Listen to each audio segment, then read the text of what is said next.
आज की इस क्लास में मैं बीएल आप सभी विद्यार्थियों का हार्दिक स्वागत करता हूं। आज की इस क्लास में हम बीए पार्ट फर्स्ट राजनीति विज्ञान के मूल आधार और आज का हमारा टॉपिक है राजनीतिक सिद्धांत के प्रमुख दृष्टिकोण।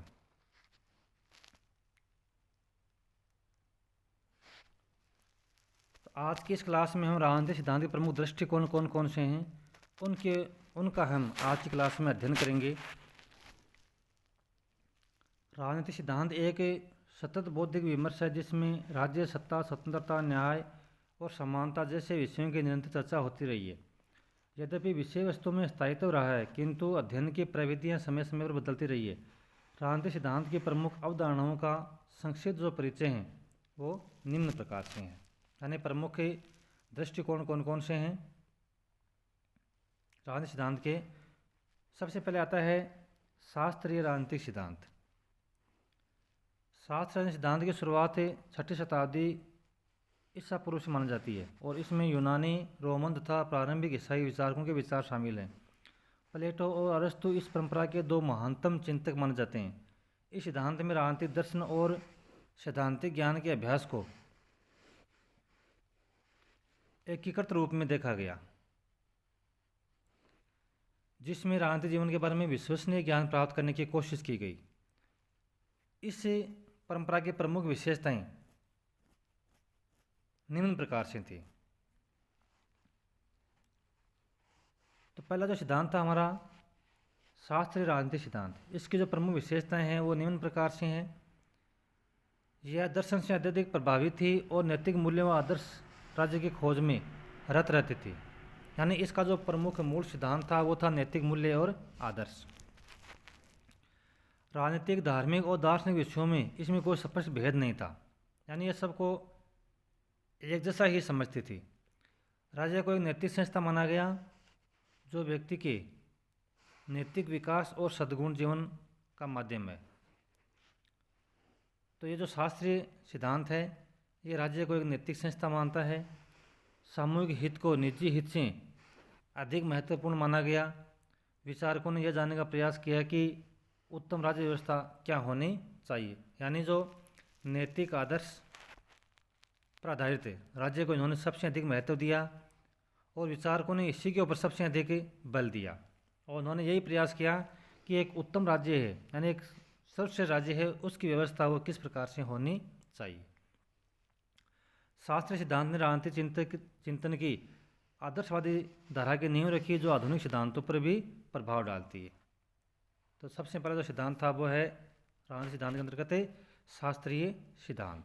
तो शास्त्रीय सिद्धांत के अंतर्गत राज्य की आदर्शवादिता और नैतिकता के ऊपर बहुत अधिक बल दिया गया और इसमें यही जानने का प्रयास किया कि राज्य है, एक उत्तम राज्य है, वो किस प्रकार से कार्य कर सकता है, इसमें क्या क्या व्यवस्था होना चाहिए, इसके ऊपर राजनीतिक चिंतकों ने बल दिया। दूसरा है उदारवादी राजनीतिक सिद्धांत। पुनर्जागरण, सुधार आंदोलन और औद्योगिक क्रांति के बाद विकसित उदारवादी सिद्धांत ने व्यक्तिवाद को केंद्र में रखा। तो उदारवादी राजनीतिक सिद्धांत है, इसने किसको केंद्र में रखा? व्यक्तिवाद, यानी व्यक्ति को सबसे अधिक इन्होंने महत्व दिया और व्यक्ति के विकास के लिए राज्य है वो किस प्रकार से कार्य कर सकता है। तो उदारवादी जो राजनीतिक सिद्धांत है उसने व्यक्तिवाद को केंद्र में रखा।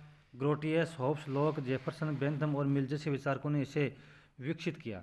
यह सिद्धांत मानव की आत्मनिर्णय क्षमता, स्वतंत्रता और प्राकृतिक अधिकारों की रक्षा पर बल देता है। राज्य को एक सामाजिक अनुबंध का परिणाम माना गया जिसका एकमात्र उद्देश्य व्यक्ति के अधिकारों की रक्षा है। राज्य कोई नैतिक संस्था नहीं है बल्कि एक उपयोगी उपकरण है।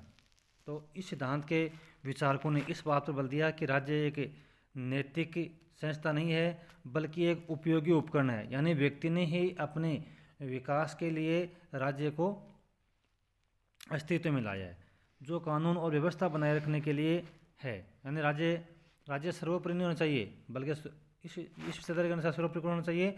व्यक्ति है ना, वो सर्वोपरि होना चाहिए। व्यक्ति को सबसे अधिक महत्व देना चाहिए, न कि राज्य को। राज्य का काम है केवल कानूनी और व्यवस्था बनाए रखना।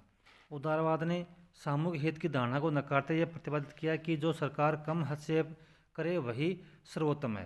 तो देखो उदारवादी जो राजनीतिक सिद्धांत है वो यह कहता है कि राज्य कौन सा उत्तम है। राज्य वही उत्तम है जो सरकार सबसे कम हस्तक्षेप करे, और वही सरकार क्या है, सर्वोत्तम है। इसका लक्ष्य आदर्श राज्य की खोज नहीं, बल्कि व्यक्ति की निरंकुशता और सामाजिक बंधनों से मुक्त करना था। तो शास्त्रीय सिद्धांत के बाद में हमने जो दूसरा सिद्धांत था वो था उदारवादी सिद्धांत। तो उदारवादी सिद्धांत के प्रमुख जो विचारक हैं वो हैं होब्स, लॉक, जेफरसन, बेंथम और मिल। ये प्रमुख विचारक हैं। इन विचारकों ने इस उदारवादी सिद्धांत को आगे बढ़ाया, विकसित किया। उन्होंने इस सिद्धांत के विचारकों ने राज्य के बजाय व्यक्ति को सर्वोपरि माना, कि व्यक्ति है उसको अधिक महत्व मिलना चाहिए, क्योंकि राज्य का जो निर्माण है वो व्यक्ति ने अपने व्यक्तित्व के विकास के लिए किया है। अतः हमें राज्य के बजाय व्यक्ति को अधिक महत्व देना चाहिए। राज्य का काम है केवल कानून और व्यवस्था बनाए रखना। तो इस सिद्धांत के अनुसार वही सरकार सबसे सर्वोत्तम है जो व्यक्ति के मामलों में सबसे कम हस्तक्षेप करती है। यानी इस सिद्धांत के विचारकों का यह मानना है कि भाई व्यक्ति का विकास कब होगा, जब सरकार है वो व्यक्ति के मामलों में कम से कम हस्तक्षेप करेगी। तो इसका जो लक्ष्य है वो आदर्श राज्य की खोज नहीं है, बल्कि व्यक्ति की निरंकुशता और सामाजिक बंधनों से मुक्त करना है। आदर्श राज्य की खोज किसका लक्ष्य था, वो था शास्त्रीय सिद्धांत का, जिन्होंने राज्य को अधिक महत्व दिया था। लेकिन यह सिद्धांत है यह व्यक्ति के विकास के ऊपर अधिक बल देता है, आदर्श राज्य की खोज पर अधिक बल नहीं देता है। अब तीसरा सिद्धांत है अपना मार्क्सवादी सिद्धांत। मार्क्सवादी राजनीतिक सिद्धांत ने उदारवादी व्यक्तिवादी सिद्धांत की आलोचना करते हुए समाज के क्रांतिकारी पुनर्गठन की अवधारणा प्रस्तुत की। कार्ल मार्क्स और एंगल्स द्वारा, ये देखो प्रमुख विचारक हैं इसके। मार्क्सवादी जो राजनीतिक सिद्धांत है इसके प्रमुख विचारक कौन है, कार्ल मार्क्स और एंगल्स द्वारा प्रतिपादित इस विचारधारा का उद्देश्य एक वर्गहीन, राज्यहीन और शोषण मुक्त समाज की स्थापना करना है। तो जो मार्क्सवादी राजनीतिक सिद्धांत है इसका जो प्रमुख उद्देश्य है वो है वर्गहीन, राज्यहीन और शोषण मुक्त समाज की स्थापना करना। इसके प्रमुख विचारक कौन है, कार्ल मार्क्स और एंगल्स, जिसमें प्रत्येक व्यक्ति को अपनी क्षमताओं के पूर्ण विकास का अवसर मिले। तो ये जो सिद्धांत है मार्क्सवादी सिद्धांत है, ये इसके जो प्रमुख विचार हैं मार्क्स और एंजल्स हैं, और इसका जो प्रमुख उद्देश्य है वर्गहीन, राज्यहीन और शोषण मुक्त समाज। यानी ये सिद्धांत ये चाहता है कि राज्य या वर्ग समाज में किसी प्रकार का होना ही नहीं चाहिए। प्रत्येक व्यक्ति है उसको अपने क्षमताओं के पूर्ण विकास का अवसर मिलना चाहिए। यह सिद्धांत मुख्यतः 3 आधारों पर टिका है। पहला है ऐतिहासिक द्वंद्वात्मक भौतिकवाद के माध्यम से समाज की आलोचना। दूसरा है एक वैकल्पिक समाज की कल्पना जो उत्पादन के सामूहिक स्वामित्व पर आधारित हो।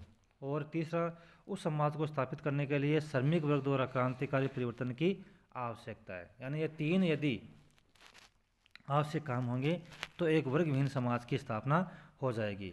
तो ये 3 प्रमुख आधारों पर आधारित है। कौन सा, मार्क्सवादी सिद्धांत। 3 प्रमुख आधार कौन से हैं, पहला द्वंद्वात्मक भौतिकवाद, इसका काम क्या है, समाज की आलोचना करना। दूसरा है एक वैकल्पिक समाज की कल्पना, जिसमें क्या होगा, उत्पादन के सामूहिक स्वामित्व पर आधारित है। उत्पादन है, जो भी संसाधन है उनके ऊपर किसी एक व्यक्ति विशेष का अधिकार नहीं होगा, बल्कि पूरे समाज का अधिकार होगा। ये मतलब है इसका। यानी एक वैकल्पिक समाज की स्थापना का मतलब यह है कि जो भी उत्पादन के साधन हैं उनके ऊपर सामूहिक स्वामित्व होगा, यानी समाज के सभी लोगों का अधिकार होगा। और तीसरा है कि एक आदर्श या एक वर्गविहीन समाज की स्थापना करने के लिए जो श्रमिक वर्ग है वो एक क्रांति करेगा, किसके, पूंजीपति जो वर्ग है उसके खिलाफ, यानी उसकी आवश्यकता होगी।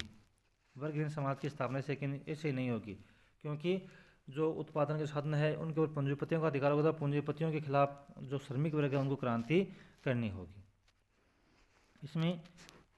इसमें वर्ग संघर्ष, उत्पादन के प्रति संपत्ति संबंध और राज्य को वर्ग शोषण के उपकरण के रूप में देखा जाता है। मार्क्सवाद के अनुसार स्वतंत्रता, समानता, अधिकार और न्याय जैसी अवधारणाएं वर्ग आधारित समाज में केवल संपन्न वर्ग के विशेष अधिकार होते हैं। इनका वास्तविक रूप केवल समाजवाद में ही संभव है। 20वीं शताब्दी में लेनिन, ग्रामशी, फ्रैंकफर्ट स्कूल, माओ आदि विचारकों ने इसे आगे बढ़ाया, और समकालीन मार्क्सवाद ने अब संस्कृति, विचारधारा, सौंदर्यबोध और अजनबीकरण जैसे विषयों पर ध्यान केंद्रित किया। इस प्रकार मार्क्सवाद केवल समाज की व्याख्या नहीं करता, बल्कि उसे बदलने की क्रांतिकारी परियोजना भी प्रस्तुत करता है।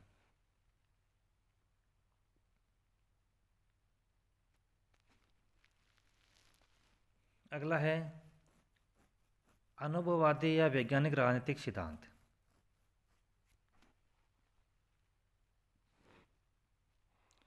अमेरिका में विकसित अनुभववादी वैज्ञानिक राजनीतिक सिद्धांत ने राजनीतिक विश्लेषण को दर्शनवाद शास्त्र से हटाकर तथ्यों और अनुभवजन्य अनुसंधान पर केंद्रित किया। इसकी नींव मैक्स वेबर, ग्राहम वालास और बेंटले ने रखी, जिसे बाद में शिकागो स्कूल के मेरियम, लासवेल, ईस्टन आदि ने विकसित किया। इस दृष्टिकोण में राजनीतिक सिद्धांत का उद्देश्य राजनीतिक व्यवहार को समझना, वर्णन करना और भविष्यवाणी करना था, न कि मूल्यांकन करना, आदर्श स्थिति की कल्पना करना। यह सिद्धांत मानता है कि राजनीति का अध्ययन मूल्य निरपेक्ष होना चाहिए और केवल यह देखना चाहिए कि कौन शासन करता है और कैसे, न कि कौन करे और क्यों। इसमें व्यक्ति, समूह और संस्थान राजनीतिक व्यवहार का अध्ययन प्रमुख है। इसने समाजशास्त्र, मनोविज्ञान और मानवशास्त्र जैसे अन्य सामाजिक विज्ञानों से सत्ता, एलिट, नीति निर्माण, राजनीतिक संस्कृति आदि की विचारधाराएं अपनाई हैं। हालांकि 1960 के बाद इससे अत्यधिक वैज्ञानिक दृष्टिकोण और सामाजिक सरोकारों की अनदेखी के कारण आलोचना का सामना करना पड़ा। डेविड ईस्टन की बिहेवियरल रेवोल्यूशन ने इसे कुछ हद तक सुधारा और 1970 के बाद जॉन रॉल्स, रॉबर्ट नोजिक व हाबरमास जैसे विचारकों ने न्याय, स्वतंत्रता, समानता जैसे मूलभूत विषयों पर पुनर्विचार करके एक आधुनिक राजनीतिक सिद्धांत की पुनरुत्थान की नींव रखी। तो ये तो थे परंपरागत राजनीतिक सिद्धांत। अब है समकालीन राजनीतिक सिद्धांत। 1970 के बाद अमेरिका, यूरोप में राजनीतिक सिद्धांत का पुनरुत्थान हुआ, जो सामाजिक मूल्यों के टकराव और सामाजिक विज्ञानों में बदलाव के कारण प्रेरित था।